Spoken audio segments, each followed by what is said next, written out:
Praise the Lord. దేవనామానికి మహిమ కలుగును గాక. ఈ రోజు మనం టేబర్నేకల్ చూడబోతున్నాం, ప్రత్యక్ష గుడారం. ఈ వీడియో చాలా అంటే చాలా బాగుంటది, కాబట్టి చివరి వరకు చూడండి.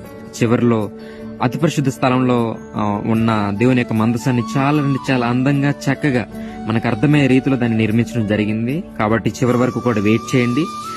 దేవుడు మోషేకి బైబిల్లో కొన్ని ఖచ్చితమైన కొలతలు చెప్పాడు ప్రత్యక్ష గుడారాన్ని ఏర్పాటు చేసే విధానంలో. సో అప్పుడు బైబిల్లో ఏ కొలతలు అయితే చెప్పాడో అచ్చం కరెక్ట్ గా ఉన్నట్టుగానే ఆ కొలతలతోనే, ఖచ్చితమైన కొలతలతోనే దీన్ని ఏర్పాటు చేయడం జరిగింది. ప్రత్యక్ష గుడారంలో మొత్తం మూడు భాగాలు ఉంటాయి. ఒకటి వచ్చేసి ఆవరణము, పరిశుద్ధ స్థలము, అతి పరిశుద్ధ స్థలము. ఇప్పుడు మనం ఉన్నదేమో ఆవరణం అనమాట. ఇది ఇప్పుడు వరకు మనం చూసింది ఏంటంటే బలిపీఠము.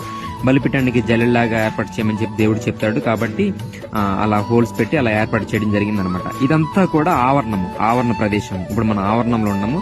ఆవరణం నుంచి ఇప్పుడు లోపలికి వెళ్దాం. ఇది వచ్చేసి పరిశుద్ధ స్థలం అన్నమాట. ఆవరణం నుంచి పరిశుద్ధ స్థలానికి ఇలా వెళ్ళబోతున్నాం.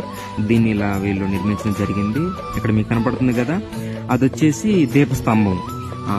దేవుడు చెప్పాడు కదా బంగారముతోనే తయారు చేయాలని చెప్పేసి. ఇదేమో రొట్టెల నుంచి బల్ల అనమాట. ఇది వచ్చేసి దీపస్తంభము. ఖచ్చితంగా వీళ్ళు కూడా దేవుడు ఎంతైతే కొలతైతే చెప్పాడో దీపస్తంభం తయారు చేయమని, అంత కొలతతోని దీన్ని తయారు చేసినట్లుగా ఇక్కడ వీళ్ళు తెలియచేశారు.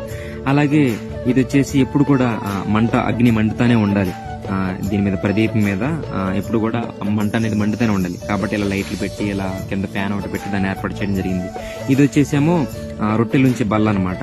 రొట్టెల బల్ల ఉంటుంది కదా, సన్నిధి రొట్టెల బల్ల. సో అదనమాట ఇది. అక్కడ దాన్ని రొట్టెలాగా అలా ఏర్పాటు చేసి అలా జరిగింది. ఇది వచ్చేసి మధ్యలో ఇలా తాడు ఉంటుంది. అంటే ఏంటంటే పరిశుద్ధ స్థలంలో నుంచి అతి పరిశుద్ధ స్థలంలోకి ఎవరు వెళ్ళడానికి వీలు లేదనమాట. కేవలం ప్రధాన యాజకుడు మాత్రం వెళ్ళాలి.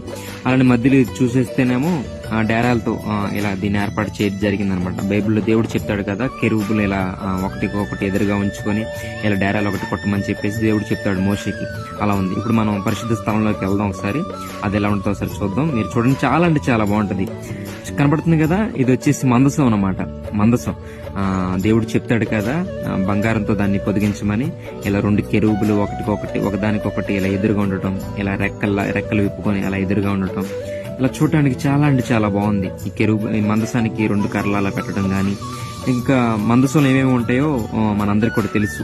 ఒకటి వచ్చేసి మన్నా, ఇశ్రాయేలు ప్రజల్ని దేవుడు పోషించిన మన్నా. అలాగే 10 ఆజ్ఞలు గల రాతి పలకలు అన్నమాట. దేవుడు మోషేకి రప్పించాడు కదా సీనాయి పర్వతం మీద, అది. అలాగే ఇది వచ్చేసేమో మోషే యొక్క కర్ర, చిగురించిన కర్ర, దాన్ని అలా ఏర్పాటు చేయటం, ఇలా మందసంలో పెట్టడం, అవన్నీ కూడా మనం బైబిల్లో చూస్తాం. సేమ్ అచ్చంగానే దేవుడు ఏ కొలత అయితే చెప్పాడో అదే కొలతతో ఇక్కడ ఈ మందసం అనేది ఏర్పాటు చేయడం జరిగింది. చూడటానికి చాలా